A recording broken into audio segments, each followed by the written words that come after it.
So my name's Madeleine Culbert and I'm the CEO of IPA New South Wales.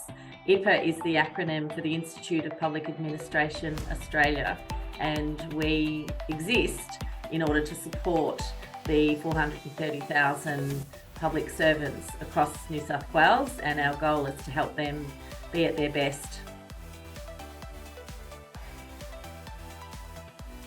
In 2019, we had a confirmed and elected Premier in New South Wales. One of her objectives was to conduct some significant financial savings in the operations of the New South Wales Public Service. Within a small handful of months, I could see for our professional development courses, TAC was actually tightening and turning off very quickly. As a result, we weren't receiving the same level of course bookings that we would normally see in a given period.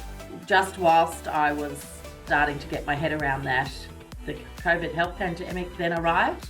I just knew I had to do something radical. I then contacted some people in my network and I was introduced to Sprouter. Fortunately, they became my transformation partners, and I could see very quickly in Sprouter that they would be able to respond in a way that would assist. Part of the journey in working with Sprouter was the clever and well-constructed questions they asked me at the outset. They actually said to me, what does success look like? What does the end look like? And therefore, having experts who can help you think through the questions and ask the questions that help you get clarity of what you're trying to achieve is a good place to start, and actually at least you know your goal is clear. And then really the next steps were holding my hand through all the thinking and coming up with a roadmap of what needed to be done. I think by sort of breaking all the elements of the organisation down, doing some research and analysis around other organisations that was similar to IPA New South Wales in terms of what transformation could look like. I don't know, we had I think 8 or 9 different elements of the change, but it was the entire business. But I think breaking it up and unpacking each area, coming up with a logic of how to then approach each element. What obviously comes to mind easily is the detailed coordination of the project team. So I didn't ever really need to have to do that myself. When I was ready to work with that next particular person in the team, they were up to speed. They also knew how I was feeling, where I was at. It was just remarkable. I never worked with a consulting team that is so well coordinated and in sync with each other. That totally surprised me.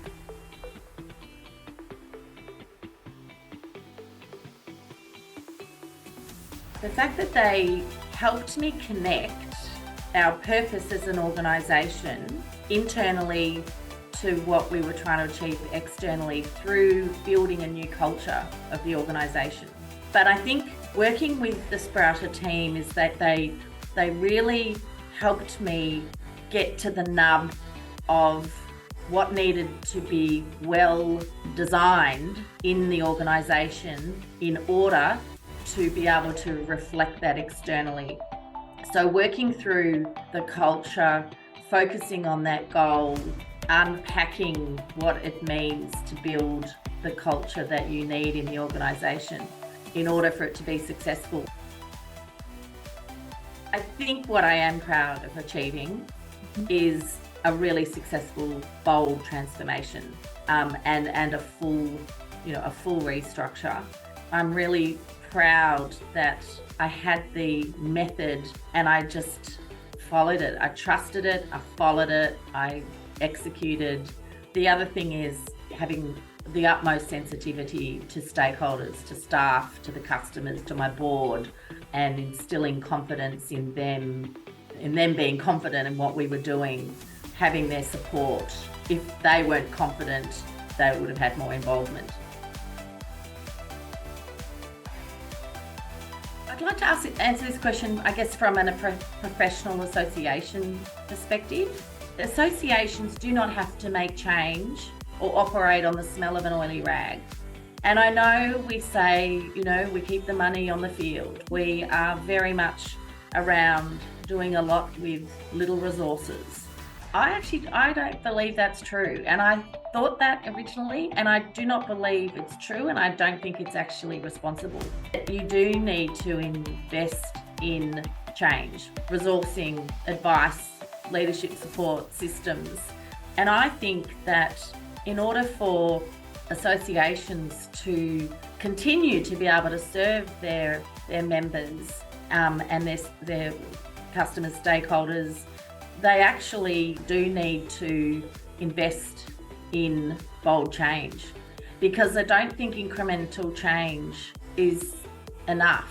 It's slow, it's hard, and it rarely makes a difference.